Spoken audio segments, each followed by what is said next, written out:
It's Ruth Armstrong here from Croakey Health Media, and I'm here today with Meg and Axel, and we've just walked from Kandos to Rylstone on beautiful Dabee Country.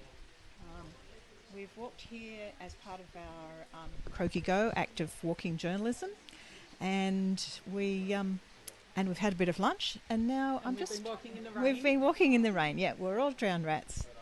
But we're just curious today, I guess, about the people who live in this region. We know there are so many things that contribute to health besides healthcare.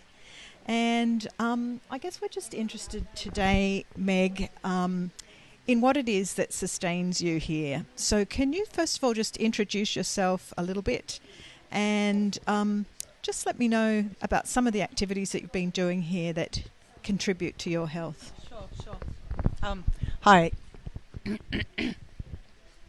So to introduce myself a little bit, my name's Meg Benson, and my background's in psychotherapy, family therapy. I've worked in the community sector and also private practice. And then on top of that, I've done 13 years as a self-funded entrepreneur with live music events.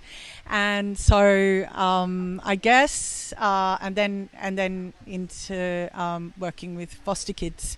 So I guess now to come to the fact that I moved here 2 years ago, and with those experiences behind me, as well as being a single mother from a young age, I found myself needing some resuscitation, some rejuvenation, and also dared to imagine to buy a house and have a home, which out here, has contributed immensely to my well-being and sense of place after being a renter. So I guess to start off with giving an idea of what sustains me, I've actually come to this place in need of much sustenance, and I was experiencing a bit of burnout because some of the things I had been contributing to others had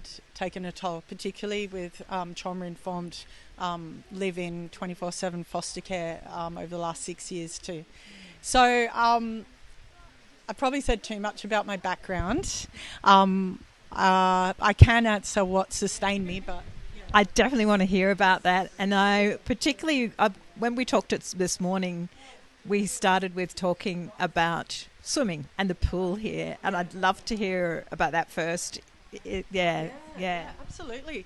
And I mentioned that because I felt like it's such a preventative and proactive healthcare thing, because it's for me, it's not just the physical, even though the physical is a part of it. It's also the mental, like it's so meditational. And it's also a place where when you go there repetitively, I see some familiar faces again and again, and enough to start to recognise people and feel more socially included when I'm completely in a whole new place. And we know inclusion is a really big part of mental health and belonging.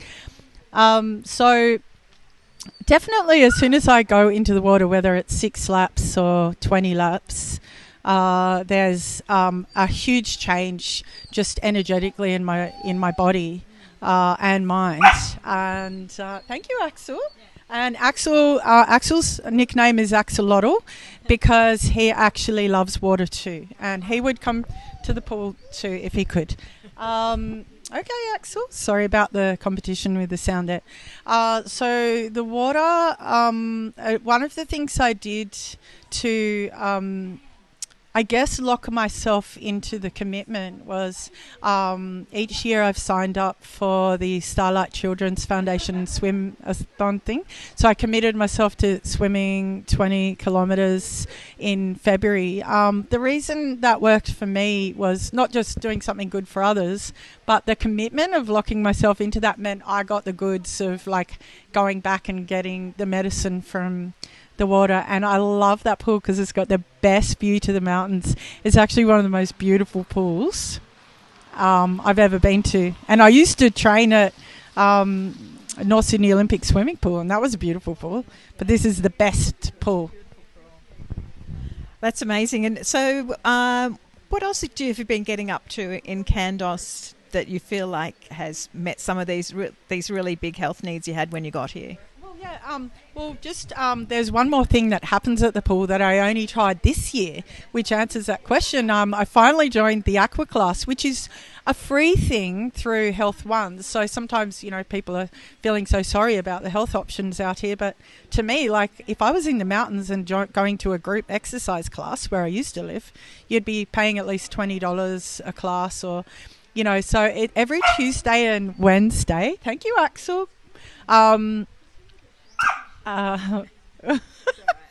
Okay, good. Tuesday and Wednesday I go there, but it's a classic. There's a lot of, I might be one of the younger ones that goes, but they're a fun group of people. So you've got the humour, you've got like not taking things too seriously, but there's a lot of strength building in there, and there's a lot of consideration into it, even as such as mixing up some of the movements that are good dementia prevention and things like that. So there's all these elements of it that are wonderful. And the first extracurricular activity I did in the area, not knowing people, was joining the Wallamai Singers in Kandos, which was a 2-minute walk from home. I didn't even have to get in the car. Once again, it was I was the second youngest person in there. Look, there's a lot to be said for embracing elders anyway, and all these beautiful people, and lots of them were people that lived alone. Not all, but how wonderful is that they had this place to come together, and me as a newbie. So the harmonies of singing and using my voice